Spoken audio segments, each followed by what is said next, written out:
Hello guys, good morning to all of you. This is Magiraj here, and now we are going to get discussed about the problem related to the capacitance of isolated spherical conductor and common potential and loss in potential energy whenever connected via any conducting wire. तो साथियों अब हम discuss करने जा रहे हैं कि विलगित गोली चालक की धारिता से संबंधित प्रॉब्लम्स कैसे सॉल्व करते हैं, और दूसरी चीज जब किसी चालकों को सुचालक तार से जोड़ते हैं तो ऊर्जा हानि और उभयनिष्ठ विभव क्या होता है। तो देखते हैं कि जैसे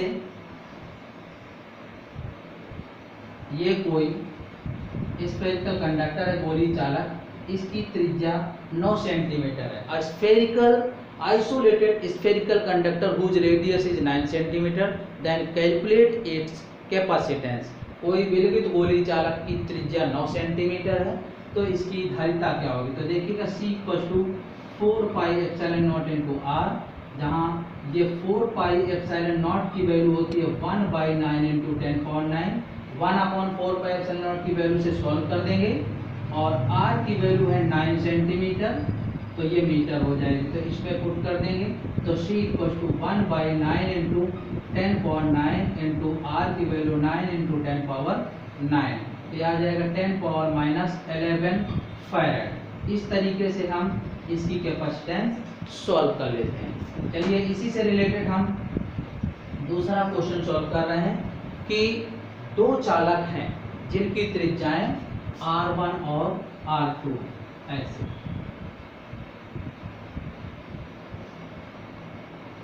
इनके पृष्ठ घनत्वों का अनुपात क्या होगा। ठीक है, यदि इन्हें समान विभव तक आवेशित किया जाए।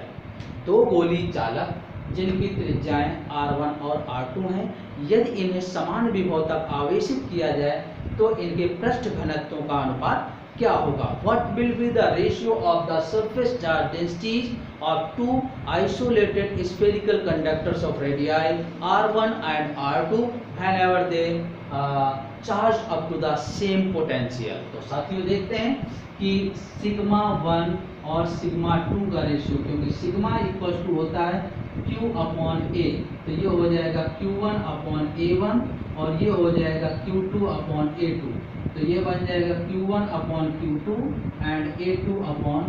तो इनकी वैल्यू रख देंगे सिग्मा 1/σ2 C1V और C2V into 4 pi R2² and 4 pi R1²। कहाँ सेम पोटेंशियल तक चार्ज किया गया है, मीन्स V1 = V2 = V। इस वजह से हमने ये रख दिया है सिग्मा 1/σ2।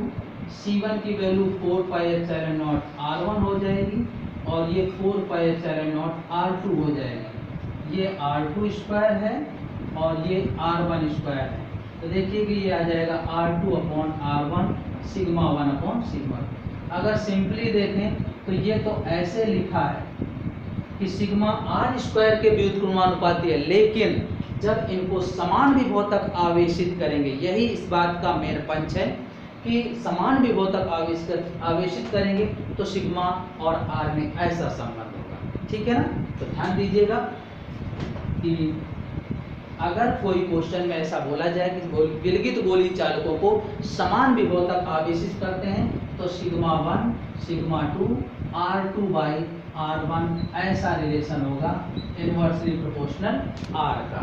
तो ऐसे क्वेश्चन में से अगर दे दिया गया कि दो विलगित गोली चालकों की त्रिज्याओं का अनुपात 3:2 है तो पृष्ठ घनत्वों का अनुपात क्या होगा जब उन्हें समान विभव तक आवेशित करें।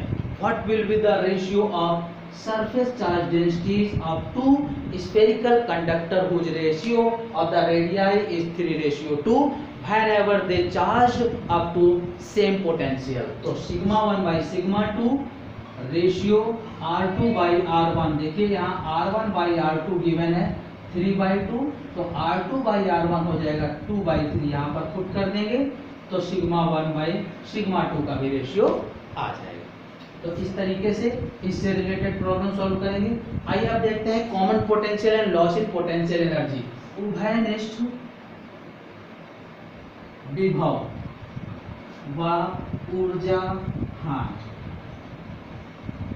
तो सबसे पहले हम उभयनिष्ठ विभव कॉमन पोटेंशियल सॉल्व करते हैं। तो ये दो कंडक्टर हैं, इनकी capacitance C1 C2, potential V1 V2 और चार्ज Q1 Q2 है। ठीक है, तो देखिएगा यहाँ पर Q1 = C1 V1 और ये Q2 = C2 V2 ये होगा। जब इनको किसी कंडक्टिंग वायर से कनेक्ट कर देंगे, चालक तार से जोड़ देंगे, तो आवेश उच्च विभव से निम्न विभव की ओर प्रवाहित होता है, फ्लो होता है। ठीक है, और तब तक रहता है जब तक कि दोनों में विभव समान ना हो जाए। Charge overflow from high potential to low potential and it will maintain up to those will come at the common potential or same potential. So whenever the same potential become V, then its charge is equal to Q1 dash C1V and this is Q2 dash C2V. अब यहाँ पर आवेश स्थानांतरित होगा तो इस गोले से इस गोले में या इस गोले से इस गोले में आ सकता है। ठीक है, उच्च विभव से निम्न विभव की ओर, जिसमें उच्च विभव होगा उससे और निम्न विभव की ओर। ठीक है, Q स्थानांतरित होता है फ्रॉम उच्च विभव से निम्न विभव की ओर आवेश का स्थानांतरण होता है। High potential to low potential, charge overflow from high potential to low potential. तो ये बात है, देखिएगा। लेकिन कंजर्वेशन ऑफ चार्ज रूल क्या कहता है कि टोटल चार्ज जितना पहले था, टोटल चार्ज बाद में भी उतना ही होगा। तो इसमें ये वैल्यू पुट कर देंगे अगर, तो Q1 + Q2 = C1 + C2V, तो ये आ जाएगा Q1 + Q2 / C1 + C2। ये फॉर्मूला लिख सकते हैं या इनकी वैल्यू रख दीजिएगा, C1 V1 + C2 V2 / C1 + C2, तो ये कॉमन पोटेंशियल हो जाएगा। ठीक है, अब ध्यान दीजिएगा, जब सुचालक तार से जोड़ा है तो इनमें आवेशों का जो अनुपात है, चार्ज का रेशियो है C1V / C2V, तो ये किसके रेशियो में डिवाइड हो जाएगा? कैपेसिटेंस के रेशियो में डिवाइड हो जाता है। अगर किसी भी कंडक्टर्स को, चालकों को सुचालक तार यानी कंडक्टिंग वायर से कनेक्ट कर दें, जोड़ दें, तो जो चार्ज का रेशियो होता है कैपेसिटेंस के रेशियो में डिवाइड हो जाता है। आवेशों का अनुपात धारिताओं के अनुपात में बढ़ जाता है। तो ये चार्ज के फॉर्म में कॉमन पोटेंशियल है, उभयनिष्ठ विभव, या ऐसे ही उभयनिष्ठ विभव, ये आवेशों का अनुपात है। अगर हम यहीं से देखें कि ट्रांसफर ऑफ चार्ज कितना हुआ, देखिए एक पहले को देख लेते हैं। देख लीजिए, यहाँ पर Q1 है और यहाँ पर क्या हुआ, Q1 डैश। तो ट्रांसफर ऑफ चार्ज, स्थानांतरित आवेश, ये हो जाएगा delta Q minus Q dash. ठीक है ना, ये अंतर निकाल देंगे, यहाँ पर आप डिफरेंस कर दीजिएगा ऐसे, तो जितना अंतर आएगा उतना ट्रांसफर हुआ है। ठीक है ना, ये आ जाएगा ट्रांसफर ऑफ द चार्ज। अब आते हैं हम इसकी एनर्जी के बारे में, देखते हैं ऊर्जा। तो देखिएगा, चालक की ऊर्जा होती क्या है, एनर्जी ऑफ कंडक्टर,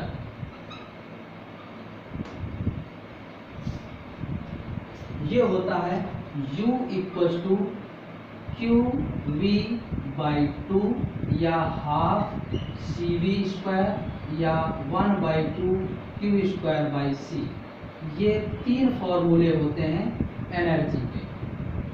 ठीक है ना, इनका यूज करेंगे। Q चार्ज है, आवेश, V पोटेंशियल है, विभव, और C कैपेसिटेंस है, धारिता। तो अब हम इन्हीं का यूज करके, अगर देखिएगा, पहले बिफोर कनेक्टिंग यानी जब जुड़े नहीं थे तब इसकी एनर्जी 1/2 C1V1² और U2 = 1/2 C2V2², ये आ जाएगा। तो U फर्स्ट हो गई U1 + U2। अब जब हम इनको कनेक्ट कर देंगे, ये सुचालक तार से जोड़ दिया, तो यहाँ पोटेंशियल कॉमन हो जाता है। तो अब ये U1 dash C1V1², U2 dash C2V2², ठीक है, V²।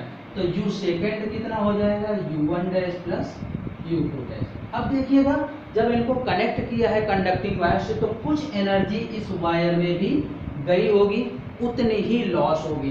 तो डेल्टा u की वैल्यू कितनी हो जाएगी, u first minus u second, ठीक है ना।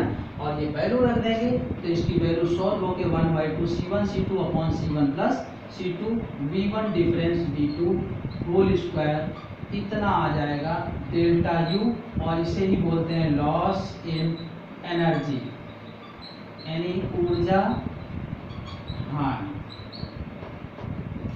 तो ये होती है लॉस इन एनर्जी। तो इस तरह से हम ऊर्जा हानि का मान भी ज्ञात कर पाएंगे।